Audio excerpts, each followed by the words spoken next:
नमस्कार, मैं आरिफ खान। आज हम समाराम जी जो कि यहाँ के स्थानीय विधायक है, इनसे कुछ चर्चा करेंगे और जानेंगे कि इस बार जो 400 पार का भाजपा जो नारा लगा रही है उसमें ये किस तरीके से अपनी भूमिका निभाएंगे और इनसे और भी कुछ सवाल है जो जानने की कोशिश करेंगे। तो सबसे पहले तो समाराम जी हमारे आपको स्वागत है आपका। अब के बार मैं प्रदेश नेतृत्व और केंद्र नेतृत्व को धन्यवाद इसलिए देता हूं कि क्योंकि पहली बार सिरोही जिले का आपके बार लोकसभा का प्रत्याशी घोषित किया है और हमारा ये टारगेट है। वैसे तो राजस्थान में 2525 सीट जिताकर भेजेंगे और सिरोही जालोर की सीटें 5 लाख पार करके भेजेंगे। पहले भी हमने 3 लाख पार किया था। अब के तो हमारे सरल स्वभाव के धनी और ग्राम दानी से लेकर पंचायत इकाई से लगाकर प्रधान और 3 बार जिला अध्यक्ष रहे ऐसे व्यक्ति सरल स्वभाव के रूपाराम चौधरी को लोकसभा प्रत्याशी हम 5 लाख से पार कर। सर, हमारा एक सवाल ये है कि जो भाजपा 400 पार का नारा लगा रही है तो इसमें विजन क्या होगा? मोदी जी के नाम पे आप लोगों के बीच में जाओगे या विकास के मुद्दे लेके जाओगे, क्या लेकर जाओगे? ये तो सबको पता है, विकसित भारत संकल्प अभियान चला है और पूरा विश्व राममय है और राम के मंदिर और इस कलंक इस देश का था वो मिट चुका है। इसलिए सारा राममय के भाव से हमें कह रहे हैं ना 400 पार अब की बार जरूर होगा। सर, इसी बीच हमारा एक और सवाल है जो कि जनता जानना चाह रही है। सवाल हमारा ये है कि आबू पिनवाड़ा विधानसभा के अंदर अगली बार जैसा कि आपका विरोध देखने को मिला था, बहुत से लोग विरोध कर रहे थे और कांग्रेस वाले तरह तरह की बात कर रहे थे, तो सर इसके अंदर इस बार आपका आबू पिनवाड़ा विधानसभा को विकास की ओर लेके जाने का विजन क्या रहेगा आपका इस बार का?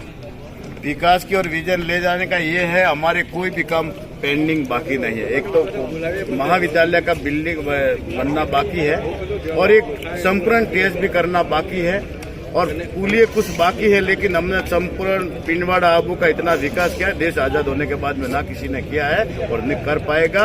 और संपूर्ण पिनवाड़ा आबू में ऐसा कोई काम बाकी नहीं रहेगा कि कोई आने वाला विधायक भी सोचेगा कौन सा काम मैं क्या करूं। इस बार एक और नाम निकल के सामने आ रहा है कि जालोर सिरोही से गहलोत साहब के पुत्र वैभव गहलोत इलेक्शन लड़ सकते हैं, तो इसमें भाजपा को किसी तरह की कोई टक्कर हो सकती है? काहे की टक्कर? सामने कोई लड़ने के लिए तैयार नहीं है, वो दे रहे हैं। लेकिन यहाँ आबू पिंडवाड़ा तो क्या ये लोकसभा सिरोही जालोर में ऐसा कोई व्यक्ति नहीं है। जैसे कई लोग लोकसभा में देने के लिए तैयार थे, तब मना करने के बाद में यहाँ पर किसी न किसी को तो लड़ाना पड़ता है, इसलिए प्रत्याशी घोषित किया गया है। लेकिन हम कुछ नहीं जानते, यहाँ तो एक ही है भाजपा सिरोही जालोर, हमेशा भाजपा का गढ़ रहा है और भाजपा ही अच्छे मतों से 5 लाख पार करके बता। सर, एक और हमारा आखिरी सवाल ये है कि जो कि निवर्तमान सांसद रह चुके देवजी एम पटेल का टिकट कटा, तो वो किस कारणों से कटा? इस बारे में उस बारे में कोई टिकट कटा नहीं है। पार्टी का ऐसा कोई टिकट कटना नहीं था। विधानसभा के सदस्य घोषित किए, कारणवश उन्होंने उनके ही सहमति से और उनका मतलब साथ मजबूती के साथ में रहेगा। देव जी कंधे से कंधे मिला करके करेंगे।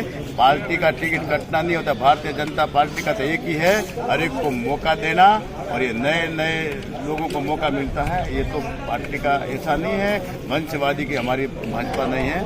मैं सबको लेकर चलने वाली। इस बार मंत्री में भी आपका नाम चल रहा था और ओटाराम जी देवासी को बना दिए, तो क्या मंत्री की दौड़ में आप थे? हम कभी मंत्री के दौड़ में रहे नहीं, क्योंकि मंत्री का दौड़ मैं तो अपने आप मेरे आबू पिंडवाड़ा विधानसभा का तो मंत्री को मुख्यमंत्री को अपन सब एक ही है और कोई भी मंत्री संगठन में जो भी दायित्व मिलता है उसको निर्वहन करना उनका काम है और जब मिलता है तो ठीक है, नहीं तो पार्टी का काम किए जाओ। बहुत बहुत धन्यवाद विधायक साहब आपका हमको समय देने के लिए। इसी के साथ फिर मिलते हैं।